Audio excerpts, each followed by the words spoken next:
बरे झाले दादा तू आलास. मी तुला बोलवण्यासाठीच येत होते. भाऊसाहेब नाही आले? नाही, ते नाही आले अजून त्यांच्या खोलीतून.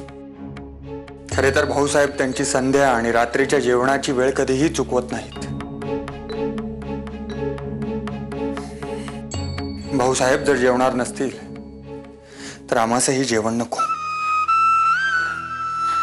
दादा, अरे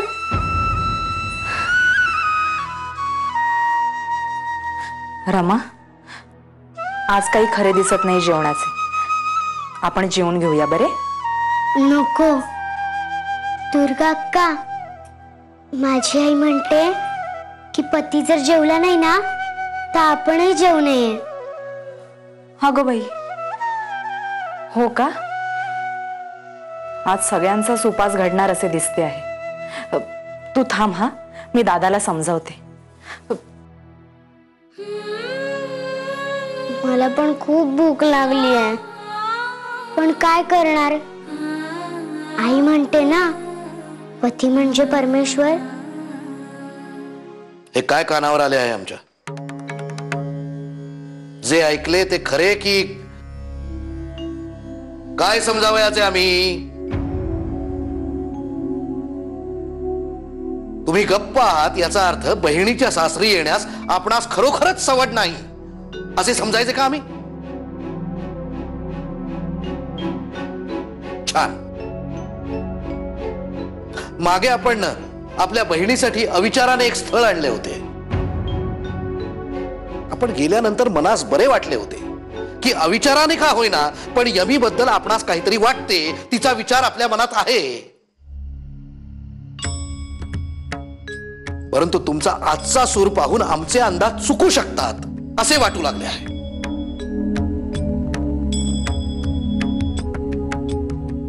गोपाळराव, पाहुण्यांनी अगत्याने बोलावणे धाडले आहे. अशा वेळी अशा अगोचरपणाची अपेक्षा नाही आपणाकडून.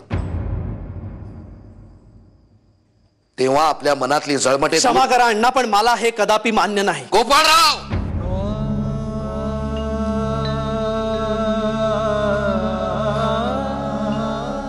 श्रीहरी श्रीहरी. चिरंजीव खांद्याला लागतात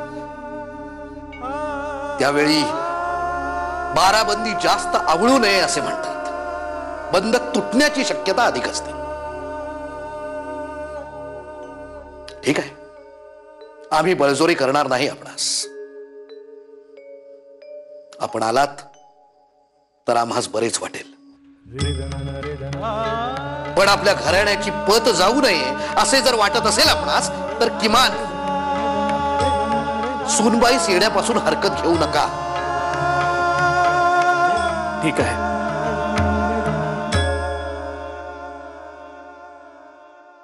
निघावया संमळ अवधी आहे अजून. तोपर्यंत आपला निर्णय फिरवलात तर बरे वाटेल आम्हास.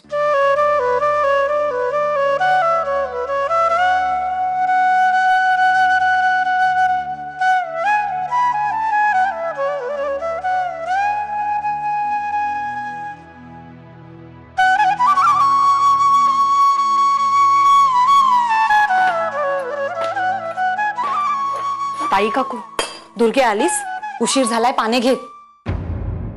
अगो बाई, हे काय? ताट तसेच परत आणलेस? मी तरी काय करणार? भाऊसाहेब जेवले नाहीत म्हणून दादाही तसाच न जेवता गेला. पुरुषांचे हे अगदी बरे असते. काही झाले तरी राग मात्र अन्नावर काढतात आणि बायका असतातच नागतुर्या काढीत. आता ती माई गेलीये भाऊजींना समजवायला, त्यांच्या हातापाया पडायला, जेवून घ्या म्हणून. पण ते काही स्वतःचा हट्ट सोडणार नाहीत. सगळे काही स्वतःचा हेका मात्र सोडत नाहीत. बायका आपल्या चुली फुंकून फुंकून कष्टाने रांधतात, त्याचे काही आहे का त्यांना? नाही. दुर्गे, तुला सांगते, बायकांचे दुःख समजण्यासाठी बायकांचा जन्म घ्यावा. हो असो,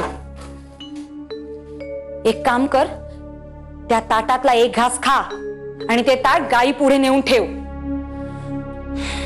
आणि सरळ आपली पाने घे. आणि रमेश सुद्धा बोलो, बिचाऱ्या पोरीचा जीव सुकला असेल भुकेने. मी हे जेवण गरम करायला घेते. अहो ताई काकू, मी म्हणाले तिला, पण ती म्हणाली की नवरा जेवला नाही तर मी तरी कशी जेवणार. अगो बाई, ही पोर जेवली नाही तर आपल्या घशाखाली घास उतरेल का? कल्याणच आहे, सगळे कल्याणच आहे. करा काय करायचंय ते. कारण या साऱ्या अनिष्ट रूढींचा सर्वाधिक त्रास स्त्रियांनाच होतो आणि त्याचा विरोध करण्याचे बळ त्यांच्यापाशी नसते. आणि हे बळ प्राप्त करावयाचे असेल तर स्त्रियांना शिक्षण हवे. यासाठी आपण इंग्रजांनी अवलंबलेल्या धोरणाचा अवलंब करणे गरजेचे आहे. त्यांनी आपल्या स्त्रियांना शिक्षित केले, अगदी डॉक्टरही केले. त्यामुळे त्यांच्या स्त्रिया आज अनेक क्षेत्रात कार्यरत असून पुरुषांना साथ देताना आढळतात.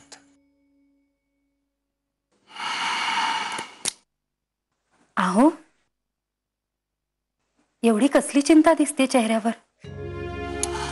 दुसरी कुठली चिंता असणार? एकमेव माधवाची चिंता लागून राहिलेली असते हल्लीकडे. हे समाजकारणाचे खूळ त्याच्या डोक्यामधून कधी जाणार आहे कुणास ठाऊक. बाहेर शतपावली करतोय ना तू मित्रांसोबत? ते तर हल्ली रोजचेच झालेले आहे. याने स्थापन केलेल्या सभांच्या बैठका चालू असतात. ठिकठिकाणी जाहीर व्याख्याने देत फिरत असतो. कसे काय होणार?